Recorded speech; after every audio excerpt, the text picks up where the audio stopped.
आचार्य सिंह जी जब अजमेर गर्मी में थे तो नसिया से करीब 2 किलोमीटर दूर कोई शमशान घाट है। उस शमशान घाट में गुरुदेव रात के समय चले जाते थे, यही शाम के समय चले गए।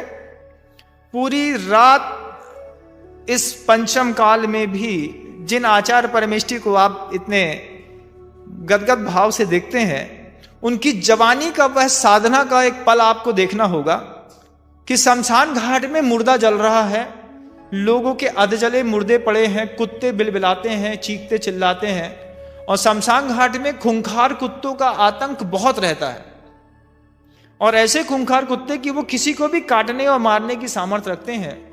इन सब प्रतिकूलताओं को दिमाग में रखने के बावजूद आचार्य भगवंत भी पूज्यपाद स्वामी की वह कारिका इक्षन्ते कांत संवास निर्जरः जनितादरः, इस सूत्र को अनुभव करने के लिए अजमेर में नसिया छोड़ करके शमशान घाट में जाकर के रात्रि योग स्थापित करते थे।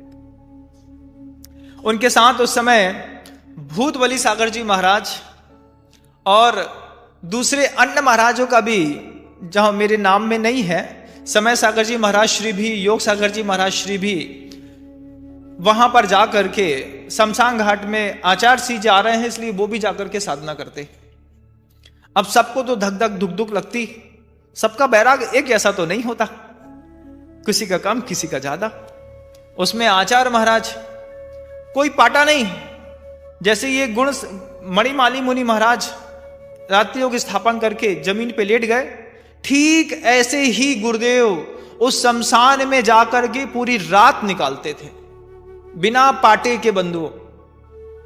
एक बार तो गुरुदेव यहां से गए और दूसरे दिन वहीं पे राख पड़ी थी, उसी राख से केश लॉन्च करके और वापस तीसरे दिन उपाश्रय में आए।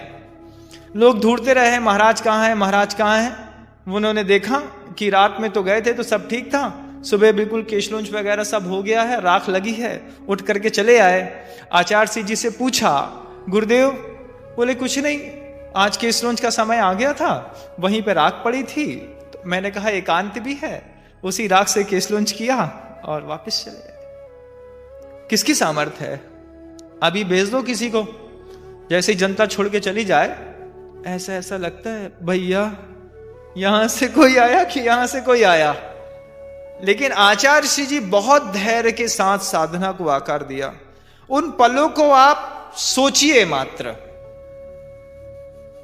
मुनिराज श्री भूत बलि सागर जी से हमारा भी आष्ठा में मिलना हुआ, तो उन्होंने बताया कि जब हम गुरुदेव के साथ अजमेर में शमशान घाट में गए, पहले दिन कुछ नहीं रहा, शांति से सबकी रात निकली। सबको लगा कि ये तो बड़ा अच्छा है, गर्मी है और शमशान घाट में रुके हैं।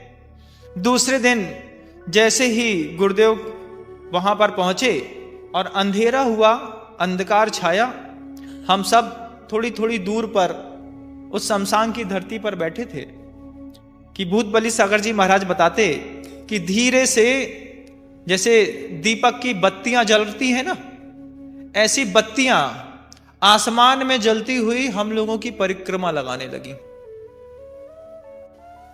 अब ऐसी परिक्रमा लगाने लगी, जो भी साधु थे सब धक, ये तो अब भूत आ गए, अब गड़बड़ हो गया, अब पता नहीं क्या होगा। आचार्य श्री जी ने सिर्फ एक ही बात कही, धैर्य रखना, घबराना मत, शांति से सिर्फ देखो क्या हो रहा है।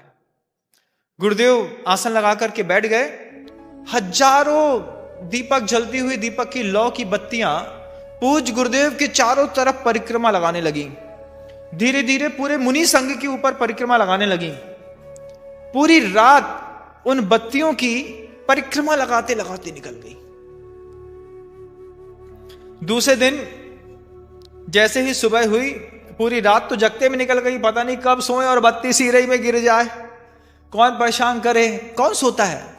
गुरुदेव पूरी रात ध्यान और सामायिक में लीन होकर के आत्मा के उस पवित्र स्वभाव का चिंतन करते रहे। पूरा रात निकल गई बंधुओं गुरुदेव के इस प्रयोग को करते। सुबह उठे, चुपचाप अपने उपाश्रय में आए, स्वाध्याय इत्यादि देव वंदना हुई, आहारचर्या में निकल गए। दोपहर में मुनि महाराज जी लोगों ने निश्चय कर लिया, कल ऐसा विचित्र वातावरण बन गया था, आज वहां पे नहीं जाएंगे भैया, हमसे तो नहीं होगा।